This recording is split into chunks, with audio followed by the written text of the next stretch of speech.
Pilipinas, pasok sa listahan ng mga pinakatiwaling bansa sa Southeast Asia. Ikatlo na ang bansa sa mga may pinakamababang marka sa talamak na korupsyon. Mula sa flood control projects hanggang sa isyu ng maletang pera.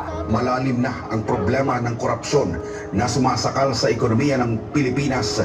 Inilagay ang bansa sa ikatlong pwesto sa hanay ng mga sinasabing pinakatiwaling bansa sa rehiyon.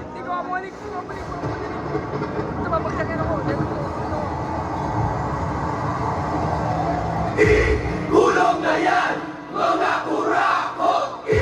Gulong na yan, mga kurakot! Gulong na yan, mga kurakot! Gulong na yan! Hastisya! Isigaw mo!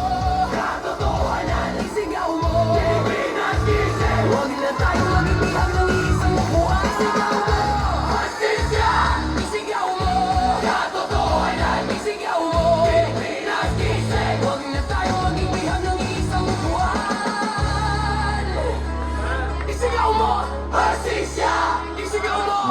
Katotohanan! Isigaw mo! Pilipinas gising! Huwag na tayo maging bihag ng isang buwan. Tuusin, hindi lang naman kaming mga kontraktor ang nakikinabang dito. Marami din sa inyo, mga politiko, ang nagpapataba ng bulsa sa pangungurakot. Kawawa po talaga ang mga mamamayang Pilipino kasi ninanakaw lang natin ang kaban ng bayan. Sinong umaahon, tayo ba o sila?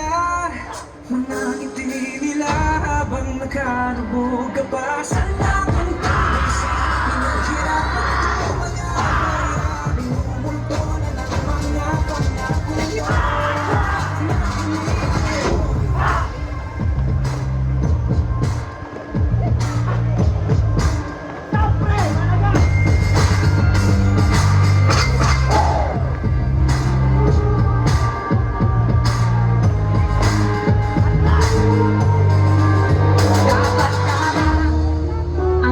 May hati-hati yan mula sa pinakamataas hanggang sa mga nasa gilid lang ng sistema.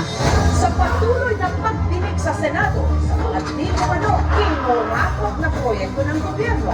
491 projects. Dapat tama, pinagtama batin natin ginagawa paulit-ulit na lang ito ang bagong simula. Simula ng simula, bakit walang natatapos at nasamati? Lagi ipod ng swelas ng sapatos. Ilang beses na ako, ilang beses na ba ako? Pati natin subukan at tulungan at umako, bumahagi sa bigat na matagal na natin pasarap tayo nagsama-sama at ay malalabas. Ay mas maayos na bukas para sa ating mga anak. Ang unang hakbang ay piliin ang tamang nakatatag na pangalan sa balota. Huwag na tayo magpauto na sa ating nakapagnarihan man tayo.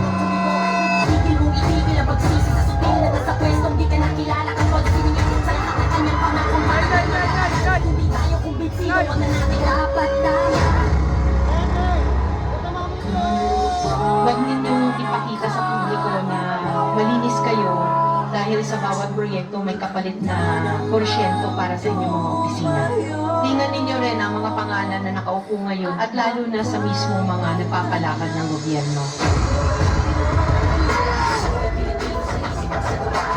Mga pinagpupuro lang ang salita sa gobyerno na kahit sigurahin ang patawaran ng pamilya kumakain ang kulang sa dalawa. Dahil sa isang araw, minsan wala nang pagluro. Bakit ganito kapabaw isang pagkain nila? Ang dada kung pinagkakainin ang parang ito. Alam mo na mga husyado at nakakapagod.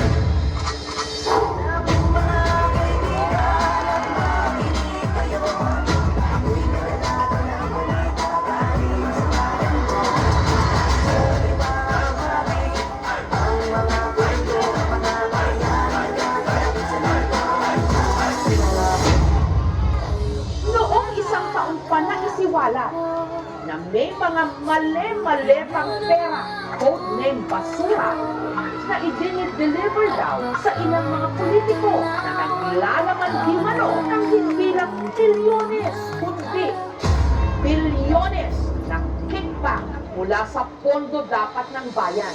Ang matamaan ay Nakakapagod ng maging mahirap.